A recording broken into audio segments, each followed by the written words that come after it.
Hello बच्चों, let's read the question. The question says which among the following will be most readily dehydrated under acidic condition. So यहाँ पे हमें कुछ compounds given है, हमें बताना है कि इन गिवन कंपाउंड्स में से कौन सा ऐसा कंपाउंड है जिसकी जो डिहाइड्रेशन है हमारे पास वो सबसे ज्यादा इजीली होगी अंडर एसिडिक कंडीशन. तो सबसे पहले यहाँ पे जो हमें की कंसेप्ट रिक्वायर्ड है that is dehydration of alcohols.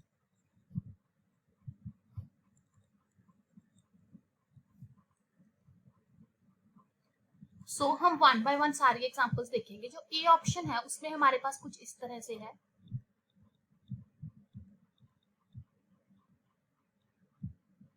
यहाँ पे अगर हम डिहाइड्रेशन करते हैं अल्कोहल की तो वो हमें इस तरह से करनी है कि जो हमारे पास एल्कीन बने वो क्या बने, स्टेबल एल्कीन बने. सबसे पहले यहाँ पे क्या हो सकता है कि अगर हम H पॉजिटिव डालेंगे तो H पॉजिटिव की प्रेजेंस में ये जो OH है वो प्रोटोनेट हो जाएगा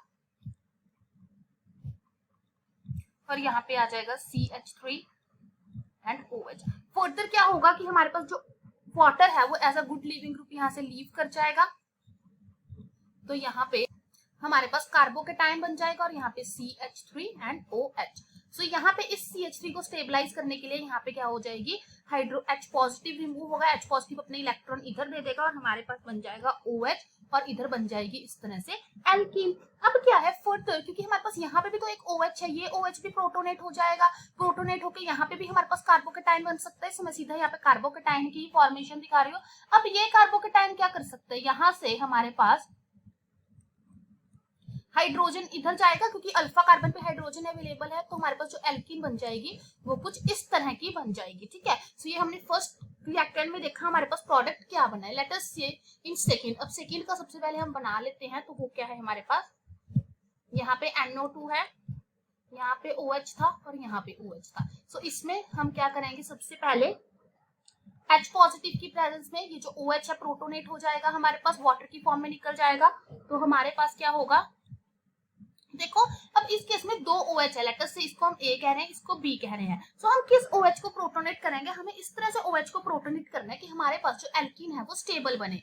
अगर हम B OH को प्रोटोनेट करेंगे तो यहाँ पे कार्बोकेटाइन बनेगा.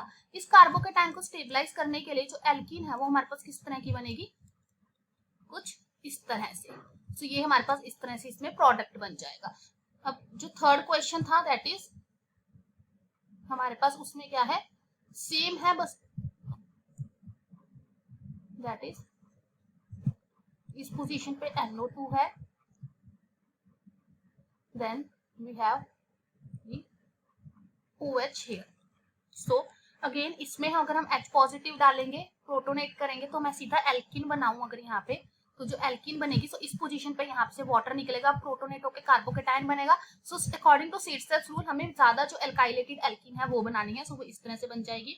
और जो हमारा लास्ट ऑप्शन अगर हम देखें तो वो क्या है, NO2 एंड OH. हमारे पास यहाँ पे NO2 है और यहाँ पे OH है. अगेन H पॉजिटिव की प्रेजेंस में वाटर निकल जाएगा, कार्बोकेटाइन बनेगा, एल्कीन हमने ज्यादा वो बनानी है जो क्या हो, एल्काइलेटेड हो. हमारे पास यहाँ A ऑप्शन और B ऑप्शन दोनों थे CH निकालने के लिए, लेकिन हमने A से निकाला क्योंकि ज्यादा एल्काइलेटेड एल्कीन बनेगी. अब हमें देखना कौन सा ऑप्शन में सबसे ज्यादा प्रोडक्ट स्टेबल बन रहा है. अगर हम ध्यान से देखें यहाँ पे जो हमारे पास प्रोडक्ट बन रहा है ये कॉन्जुगेटेड डाइन है. कॉन्जुगेटेड डाइन होने की वजह से यहाँ पे ये जो है ये सबसे ज्यादा हमारे पास स्टेबल होगी. लेकिन बाकियों में क्या है, ऑल्दो हमारे पास डाइन है वो स्टेबल हो रही है हमारे पास, लेकिन जो हमारे पास सबसे स्टेबल अगर हम इसमें देखें वो कॉन्जुगेटेड डाइन होगी. क्योंकि यहाँ पे ये क्या दिखा सकते हैं, जो कॉन्जुगेटेड डाइन है ये हमारे पास इस तरह से रेजोनेंस हमारे पास दिखा सकते हैं. करेक्ट ऑप्शन इसका क्या आएगा, दैट इज ऑप्शन A, क्योंकि हमारे पास रेडली डिहाइड्रेट हो जाएगा क्योंकि इसका जो प्रोडक्ट है वो क्या बन रहा है, स्टेबल बन रहा है. Hope you find the answer. Best of luck.